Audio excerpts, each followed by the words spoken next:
안녕하세요. 디지털 시대의 영어형 문학 프로젝트 그것이 알고 싶다 셰익스피어 조의 발표를 시작하겠습니다. 프로젝트 발표에 앞서 저희조는 발표할 내용을 총 5가지로 나누어 설명드릴 예정입니다. 가장 먼저 프로젝트 배경 및 주제에 대해 알려드리고 텍스트 사전 정보에 대해 설명드리겠습니다. 분석 과정 및 결과는 2가지로 나누어 정리했고 마지막으로 결론을 정리하며 발표를 마무리하도록 하겠습니다. 우선 프로젝트 배경 및 주제에 대해 발표하겠습니다. 프로젝트 배경 및 주제는 동시대 작가인 크리스토퍼 말로의 작품들을 통해 셰익스피어 4대 비극의 구조와 문체에 초점을 맞추어 첫 번째는 단어 빈도수 중심으로, 두 번째는 키워드를 중심으로 분석하여 살펴보았습니다. 저희가 크리스토퍼 말로의 파우스투스 박사를 선택한 이유는 셰익스피어의 4대 비극과 마찬가지로 비극 장르에 속하기 때문입니다. 앞으로 나올 분석을 쉽게 이해하기 위해 필요한 사전 지식을 간단하게 알려드리겠습니다. 키워드란 분석 테스트와 참조 테스트에서 나오는 특정 단어의 빈도수의 차이가 통계적으로 유의미할 때를 말합니다. 키니스는 비교되는 대상의 기준에 비해 키워드가 얼마나 통계적으로 유의미하게 나타나는가에 대한 수치를 의미합니다. 토크는 텍스트에 등장하는 전체 어휘 수를 뜻하며 타이프는 텍스트에 등장하는 어휘의 종류를 뜻합니다. 마지막으로 TTR은 타입과 토큰을 계산한 것입니다. TTR이 높다는 것은 중복되어 사용된 단어가 적다는 것을 의미합니다. 이제 텍스트 사전 정보에 대한 내용입니다. 간단하게 줄거리들을 요약하자면 햄릿은 현재 왕인 숙부에게 살해당한 아버지의 복수를 하려고 하고 그에 성공하지만 어머니 연인과 그녀의 가족들까지도 죽게 되는 덴마크의 왕자 이야기로 셰익스피어의 희곡 중 가장 긴 작품입니다. 오셀로는 이탈리아 소설에서 모티브를 얻은 것으로 알려지며 정식 제명은 베니스의 무어인 오셀로의 비극입니다. 오셀로가 악인 이아고에게 속아서 자신의 아내를 계속 의심하다가 결국에는 살해하게 되는 이야기입니다. 킹 리어는 노년의 리어 왕을 통해 진실의 가치를 조명한 작품입니다. 리어 왕에게는 고너릴, 리건, 코델리아라는 3명의 딸이 있었는데 그 딸들에게 자신을 얼마나 사랑하냐는 질문으로 두 딸들에게 왕국을 나누어주고 셋 딸을 추방했다가 그 자신과 셋 딸이 모두 죽게 되는 이야기입니다. 맥베스는 역사가 라파엘 홀린쉐드에 져서 연대기에 기록되어 있는 스코틀랜드의 한 귀족에게서 모티브를 얻은 것으로 알려져 있습니다. 마녀들의 예언에 현혹되어 왕과 벤코를 죽이고 그의 아들도 죽이려고 하다가 맥더프에 의해 죽게 되는 이야기입니다. 닥터 파우스트는 파우스트 전설에서 취재하여 무한한 지식욕을 테마로 한 비극입니다. 학문 탐구에 회의를 느끼고 마술에 흥미를 느껴 메피스토펠리스를 소환해서 계약한 뒤 쾌락으로 자신의 욕망을 채우다가 계약 기간이 끝나자 절망과 후회에 덕발가하며 죽는 파우스투스 박사의 이야기입니다. 셰익스피어 4대 비극과 크리스토퍼 말로의 파우스투스 박사의 공통점과 차이점을 분석한 과정과 결과에 대해 발표하겠습니다. 화면에 보이시는 텍스트 기초 통계는 보연 툴즈를 사용하여 나온 결과입니다. 이 통계에서 주목할 만한 점은 파우스투스 박사에서 문장단 평균 단어 수가 TTR이 높다는 것입니다. 이는 파우스투스 박사가 셰익스피어 4대 비극보다 어휘 다양도가 높고 문장이 길다는 것을 뜻합니다. 그리고 이 표에서 다른 눈에 띄는 점은 평균 가독성이라고 생각합니다. 이 평균 가독성은 플래시 리딩 is 기준을 사용하여 측정한 결과입니다. 플래시 리딩 is란 가독성 공식으로 문장의 평균 단어 수와 단어당 평균 운전수를 기준으로 측정하는 공식입니다. 0에서 100의 값을 가지며 수치가 낮을수록 문장을 이해하기 어렵다는 것을 뜻합니다. 이 기준을 통하면 0에서 30은 대학생 기준, 60에서 70은 중학생 기준, 90에서 100은 초등학생 기준입니다.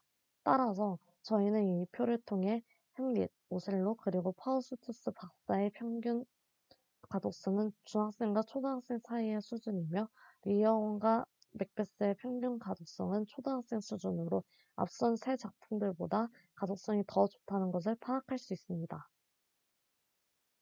보연 툴즈를 활용해 뒤에 나올 결과들의 분석 과정에 대해서 보여주는 이미지입니다. 워드 클라우드를 통하여 가장 많은 빈도수를 차지하는 단어를 쉽게 찾아볼 수 있습니다. 작품에서 쓰인 단어의 크기가 사용 빈도수에 비례해 커지거나 작아집니다. 햄릿, 리어왕, 맥베스는 주인공의 이름이 가장 큰 것에 비해 오셀로에서는 악역인 라고의 이름과 주인공인 오셀로의 이름이 비슷한 크기를 가진 것을 확인할 수 있습니다. 파우스투스 박사에서도 햄릿, 리어왕, 맥베스와 마찬가지로 주인공의 이름이 가장 많은 빈도수를 차지하여 제일 크게 보이는 것을 확인할 수 있습니다. 셰익스피어의 4대 비극과 파우스투스 박사를 보유한 틀즈를 사용하여 분석한 표입니다. 표에서 초록색으로 표시된 부분은 등장인물들입니다. 우선 표를 살펴보면 5개 작품 모두 쉘이 많이 사용되었음을 알 수 있습니다. 이 이유를 알기 위해 정보를 찾아보았을 때 쉘은 셰익스피어의 작품에서 현재의 의미와는 다르게 사용되었다는 것을 알게 되었습니다. 오늘날 위를 쓸 곳에 쉘을 쓰는 경우가 많았고 장차 확실하게 일어날 가능성을 의미하는 경우 is to, is, distant 용법이 쓰였습니다. 그렇기 때문에 쉘이 자유주 쓰였다고 생각합니다. 다시 표를 살펴보면 파우스투스 박사에서는 로드가 탑 30 단어에는 들어있지 않고 4대 비극에는 모두 롤드라는 단어가 자주 사용된 단어에 포함이 됩니다. 이는 셰익스피어의 4대 비극은 시대 배경 때문에 로드라는 단어가 많이 등장한 것 같고 파우스투스 박사도 시대는 같지만 그의 내용이 악마와 관련된 판타지와 관련된 내용을 다루기 때문에 로드본에는 헬, 루시벌 같은 단어들이 자주 사용되었음을 확인할 수 있습니다. 간단하게 표의 분석 결과를 정리해보자면 공통점으로는 셰익스피어 4대 비극과 파우스투스 박사에는 쉘이라는 단어가 높은 빈도로 나타났음을 알 수 있습니다. 그러고 차이점으로는 파우스투스 박사에서는 로드라는 단어가 자주 사용되지 않았지만 4대 비극에서는 모두 탑 30 안에 들어갈 정도로 자주 사용되었음을 알 수 있었습니다. 이 그래프 또한 부여한 툴즈를 사용하여 등장인물의 이름이 얼마나 등장하는지 분석한 그래프입니다. 우선 이를 통해 가장 먼저 알 수 있는 점은 분석한 작품들이 대본 형식으로 이루어져 있기 때문에 그래프를 통해서 주인공들의 대사 빈도수를 파악할 수 있다고 생각했습니다. 또한 인물들의 초반, 중반, 후반 부분의 대사 빈도도 비교할 수 있었습니다. 파우스투스 박사를 먼저 살펴보면 초반에는 대사를 많이 하다가 중반으로 갈수록 대사가 없어지고 어느 한 구간에서는 다시 대사를 많이 하다가 다시 없어지는 것을 보아 전체적으로 대사가 많이 나는 것을 알 수 있습니다. 햄릿과 맥베스는 리어왕은 헨리가 맥베스와 리어 왕은 초반과 중반에 꾸준히 높은 빈도로 언급이 되고 중후반에는 아예 없다 싶을 정도로 분량이 사라지고 다시 나타나는 것을 알 수 있습니다. 오셀로에서는 특이한 점이 발견되어 악역인 이아고와 함께 분석을 했습니다. 오셀로에서는 주인공이 초반에는 언급이 매우 적다가 중후반에 가서야 대사가 많이 없어지는 것을 볼 수 있습니다. 악역인 이아고를 보면 초반, 중반, 후반 모든 부분에서 주인공보다 빈도수가 높고 엔딩에서만 더 적은 것을 볼 수 있습니다. 실제로 이아고는 오셀로에서 가장 많은 대사가 있다고 알려져 있습니다. 셰익스피어 4대 비극 주인공의 대사와 크리스토퍼 말로의 다른 작품들을 비교한 분석 과정 및 결과에 대해 발표하겠습니다. 파이썬을 이용해 인물들의 대사를 추출하기 위한 과정을 간단하게 담아봤습니다. 이런 식으로 코드를 돌리면 대본에서 한 인물의 대사를 추출할 수 있습니다. 아까 추출한 코드의 결과 예시입니다. 햄릿의 대사만을 추출해 온 것을 확인할 수 있습니다. 이 분석된 표를 확인해 보면 파우스투스 박사에서 파우스투스의 대사가 4대 비극의 주인공들의 대사보다 문장당 평균 단어수가 TTR이 높은 것을 확인할 수 있습니다. 이를 통해서 우리가 알 수 있는 점은 셰익스피어 4대 비극 주인공들의 대사보다 파우스투스 박사의 대사가 어휘 다양도가 높고 문장이 길다는 것을 뜻합니다. 뭉트콩크라는 프로그램을 사용하여 키워드를 찾기 위한 분석 과정을 다룬 페이지입니다. 이 분석 결과는 다음 페이지에서 설명해 드리겠습니다. 키워드 분석 결과입니다. 우선적으로 말씀드릴 것은 파우스투스 박사의 대사를 분석 코퍼스로, 그러고 셰익스피어의 4대 비극 주인공의 대사를 참조 코퍼스로 설정한 결과입니다. 종교와 관련된 극의으로 종교를 연상시키는 단어가 키워드로 분석되었습니다. 하지만 저희는 이 결과만으로는 새로운 사실을 발견하기 힘들다고 보았습니다. 그래서 셰익스피어 4대 비극 주인공의 대사 코퍼스를 분석 코퍼스로 바꾸고 크리스토퍼 말로의 많은 작품들을 참조 코퍼스를 넣어 분석을 하면 유의미한 결과를 얻을 수 있지 않을까라는 생각이 들어 분석 텍스트와 참조 텍스트를 바꾸어 분석해 보았습니다. 키워드 분석 결과 15위에 5라는 감동수가 나왔고 반대로 마이너스 키니스를 가지는 단어로 라는 감탄사가 나타났음을 알 수 있습니다.